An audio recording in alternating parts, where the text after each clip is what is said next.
Hanu mafiny masoko nony hatsarana nandatsandrano maso ka nanatonyilay itiko indrindra mitony ary fofeno fitiavana hotahiny tompo anao ane Muhammad aminao ane ny fiadanana irak'Andriamanitra aminao ane ny fiadanana ritiko irak'Andriamanitra aminao ane ny fiadanana irak'Andriamanitra aminao ane ny fiadanana ritiko irak'Andriamanitra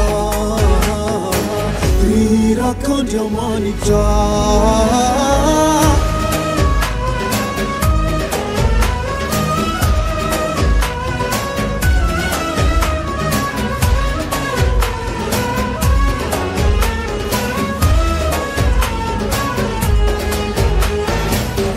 Mifikitra famarinana ny fo ary tamana tao andavamba tohira mitomany ny talao amin'ny tomponisy no ny tonga amin'ilay hafatra evakio ya Muhammad aminao ande ny fiadanana irak'Andriamanitra aminao ane ny fiadanana ritiko irak'Andriamanitra aminao ane ny fiadanana irak'Andriamanitra aminao ane ny fiadanana ritiko irak'Andriamanitra irak'Andriamanitra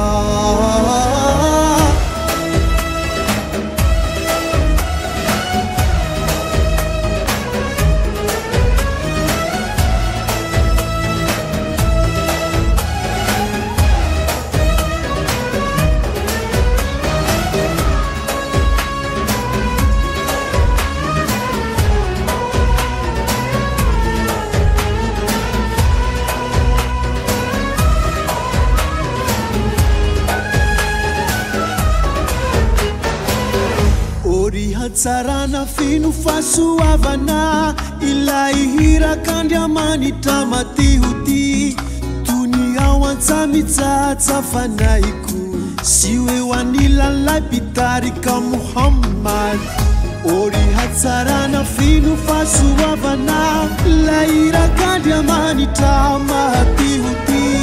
tony ao antsamitsatsa fanaiko sy hoe anilalay pitarika Muhammad aminao ande ny fiadanana irak'Andriamanitra aminao ane ny fiadanana ritiko irak'Andriamanitra aminao ane ny fiadanana irak'Andriamanitra aminao ane ny fiadanana ritiko irak'Andriamanitra irak'Andriamanitra